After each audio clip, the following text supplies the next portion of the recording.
साथियों नमस्कार। जैसा कि आप लोगों को मालूम होगा कि दिल्ली में एक हृदय विदारक घटना हो गई है। बेसमेंट में बने लाइब्रेरी में कुछ यूपीएससी एस्पिरेंट्स अपने भावी एग्जाम को लेकर, भावी भविष्य को लेकर तैयारी कर रहे थे। तब तक अचानक 3 मिनट में लगभग 10 से 12 फीट पानी उस बेसमेंट में भर गए और उसमें आधिकारिक सरकारी आंकड़ों के मुताबिक 3 छात्रों को मौत हो गया। उस काल के गाल में समा गया, जिसमें 2 बहनें थी और एक भाई थे। हालांकि कुछ स्टूडेंट का कहना है कि कैजुअलिटी ज़्यादा हुई है, आंकड़े को छिपाया जा रहा है। हालांकि मैं इस विषय पे नहीं बोलना चाहता, क्योंकि अभी जो आधिकारिक पुष्टि हुई है इसमें मात्र 3 मौत दर्शाया गया है, आंकड़ा में दिया गया है। और ये घटना होने के बाद ओल्ड राजेंद्र नगर, करोल बाग, मुखर्जी नगर और वैसे तमाम जगह जहां यूपीएससी की तैयारी होती है, यूपीएससी की टॉप कोचिंगें हैं। टॉप कोचिंग कहने का मतलब कि बहुत महंगे कोचिंग है, जो 2.5 लाख 3 लाख रुपए ले लेते हैं और बच्चे को बेसमेंट में भेज देते हैं, मौत के पास भेज देते हैं। अब ऐसा समझिए कि जो बच्चे किताबें खोलकर अपने सुनहरे भविष्य की तैयारी कर रहे हों और वो पढ़ते पढ़ते वो बच्चे अगर मर जाए, कितना दुर्भाग्य की बात है इस देश के लिए। और उस परिवार पर कितना दुखों का पहाड़ टूटा होगा, जिस परिवार के बच्चों ने सपना लेकर गए होंगे दिल्ली और वहां से आई होगी तो उनकी 100। अब मेरे कहने का मतलब यह है कि ये घटना जो हुई ये बहुत दुखद और विदारक घटना है। मगर इस घटना के बाद जो देखने को मिला, कैसे भारतीय जनता पार्टी आम आदमी पार्टी को दोषी ठहरा रहे हैं, आम आदमी पार्टी भारतीय जनता पार्टी को दोषी ठहरा रहे हैं। ये जो इतना संवेदनशील मामले में इस तरीके का असंवेदनशील रवैया, ऐसा तो हमारा भारत नहीं था, ऐसा तो दिल्ली नहीं था। इसी दिल्ली में एक निर्भया कांड जब हुआ था कि वहां से जब संवेदनशीलता की, सहानुभूति की जो लहरें चली थी, वो पूरे देश ही नहीं बल्कि पूरे दुनिया में चली थी। इंडिया के लोग जहां भी थे वहां दीपक जलाकर, मोमबत्तियां जलाकर उस निर्भया कांड में शरीक हुए।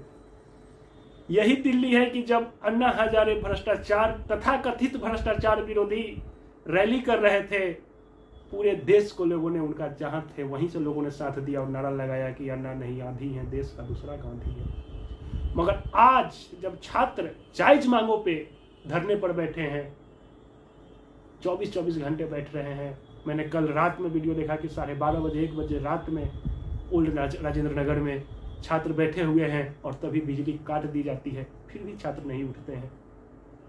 क्योंकि उनका मांग वाजिब है, वो अपने सपनों को लेकर आए हैं। सपनों को लेकर तो चले गए दिल्ली में, मगर बन क्या रहे हैं, मात्र एक कंज्यूमर, एक प्रोडक्ट की तरह उनका यूज किया जा रहा है। और ऐसा नहीं है कि सिर्फ दिल्ली में ये हाल है। मैं तो अभी पटना में हूँ और पटना के मैं जिस एरिया में वहाँ तो डेंसिटी अच्छी है, लेकिन मैं 55 दिनों तक मैं खजांची रोड में रहा था। बाजार समिति, खजांची रोड, मखनिया कुआं। जो लड़के पटना के होंगे वो जानते होंगे कि वहाँ भी क्या स्थिति है। हालांकि यहाँ के जिला प्रशासन ने, डीएम ने एक जांच कमेटी बैठाया है, जो जांच कमेटी यहाँ के सारे कोचिंग संस्थानों को देखेंगे, एनओसी देंगे कि भाई फायर अगर होता है या कोई ऐसा घटना होता है तो निकलने के लिए या इमरजेंसी एग्जिट के लिए क्या सुविधाएं हैं। खैर, मैं दिल्ली पर बातें करूंगा और आप लोगों को मेरी आवाज़ से लग रही होगी कि आज मेरी आवाज़ कितनी भारी है। और चूंकि मैं 2-3 दिन से यही सोच रहा कि अगर कोई लड़का, कोई लड़की, कोई युवक युवती अगर एक सपने के साथ कहीं बाहर जाते हों और वहां उस सपने को प्राप्त करने के दौरान ही, सपने को पाने की जद्दोजहद में ही उसकी जान चली जाती है। ऐसा नहीं है कि वे छात्र छात्राएं कहीं मूवी देख रहे थे और सिनेमा हॉल में आग लग गई या सिनेमा हॉल में पानी चल गई, वो लोग लाइब्रेरी में पढ़ रहे थे। और अब छात्रों का आक्रोश है। यूपीएससी क्षेत्र के 2 बड़े शिक्षाविद, एक तो शायद पूर्व ब्यूरोक्रेट्स भी हैं, विकास द्विवेदी से शायद पूर्व IAS भी है, और एक अवध ओझा। इन विकास द्विवेदी और अवध ओझा के खिलाफ भी छात्रों का एक गुस्सा है। मैंने जानना चाहा कि इन दो शिक्षकों का इससे भी कुछ लेना देना है क्या, मगर तब हमारे कुछ दोस्तों ने बताया कि चूंकि इन 2 शिक्षकों के इतना रील्स और वीडियो वायरल्स होते हैं कि इनके रील्स देखकर इनके वीडियोस से मोटिवेट होगा सुदूर गांव के लड़के लड़कियां भी दिल्ली जाकर एक नए ख्वाबों को बुनने में लग जाते हैं। और उन तमाम छात्रों को ये घटना के बाद उम्मीद थी कि वो दोनों टीचर लोग अपना कोई वीडियो के माध्यम से ही कोई संदेश देंगे या जाकर उस छात्रों से मुलाकात भी करेंगे, मगर ऐसा नहीं हो सका। तब उन छात्रों ने उनको भी गुस्सा का शिकार बनाया, उनको भी ट्रोल किया। और दृष्टि IAS के भी शायद एक कोचिंग जो बेसमेंट में चल रहा था उसको भी शायद सील किया गया है। हालांकि मैं इसकी पुष्टि नहीं करता, लेकिन मैं सुना कि इसको भी सील किया गया है। और अभी तक इन दोनों शिक्षकों की तरफ से कोई भी संदेश नहीं आया है। और ये गुस्सा जायज है छात्रों को। मैं भी उस जगह पर होता तो इतना ही गुस्सा करता, उन लोगों को खोजता। चूंकि अगर कोई किसी को ज्यादा मानता है, अगर गुरु मान लिया है, तो वो दुख में विपदा में वो चाहता है कि वो साथ है, सहानुभूति दे, सांत्वना दे। मगर उन दोनों टीचरों ने अभी तक नहीं दिया। हालांकि मुझे पता है कि उन दोनों लोगों की स्क्रिप्ट लिखी जा रही होगी, स्क्रिप्ट तैयार हो रहे होंगे, और एक वो लोग इमोशनल वीडियो जारी कर देंगे, घड़ियाली आंसू बहा देंगे। और मुझे उम्मीद है कि 3-4 दिनों में उनका वीडियो भी आ जाएगा। और फिर जो छात्र अनशन कर रहे हैं या धरना कर रहे हैं, वो छात्र फिर कंधे पर बैग लेकर कोचिंग में चले जाएंगे और फिर ये मामला रफा दफा हो जाएगा। फिर से वैसे ही पुरानी व्यवस्था में लोग लौट आएंगे।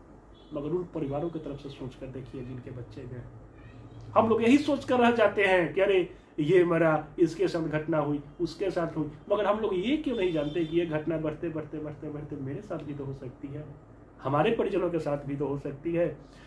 तो इसलिए मैं सरकार से भी अनुरोध करूंगा कि इस पर राजनीतिकरण नहीं करे, छात्रों को जो मूलभूत सुविधा हो वो मुहैया कराए।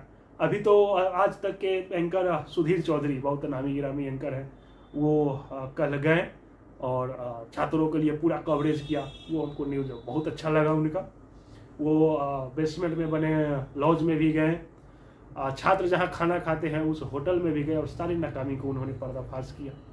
ये अच्छी पहल है और ऐसे मीडिया कर्मी को भी वहां जाना चाहिए, कवरेजेस दिखाना चाहिए।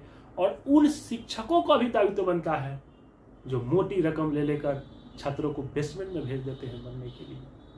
उन शिक्षकों से भी अनुरोध है कि शिक्षा का व्यवसायीकरण तो हो ही गया है, मगर अब छात्र के जानों का व्यवसायीकरण मत कीजिए प्लीज। छात्रों को जान से मत खेलिए। तो बस मैं 2-3 दिनों से इस घटना को देख रहा था। जब से घटा इसकी चर्चा संसद में भी हुई, मैंने कहा कि मैं भी अपना कुछ बातें आप लोगों के समक्ष रखूं। आप लोगों के मन में भी अगर जो कुछ वैसा विचार है या कुछ सरकार की तरफ नाकामी या दिल्ली MCD की नाकामी है जो है, आप कमेंट में दे सकते हैं। चलिए तब तक के लिए बहुत धन्यवाद। माँ के सारे सपने माँ बाप के टूट के चूर चूर हो गए। अभी भी आप लोग ये चीज को निगलेक्ट करो, ये तो कैसे चलेगा? हमारी आवाज कौन सुनेगा?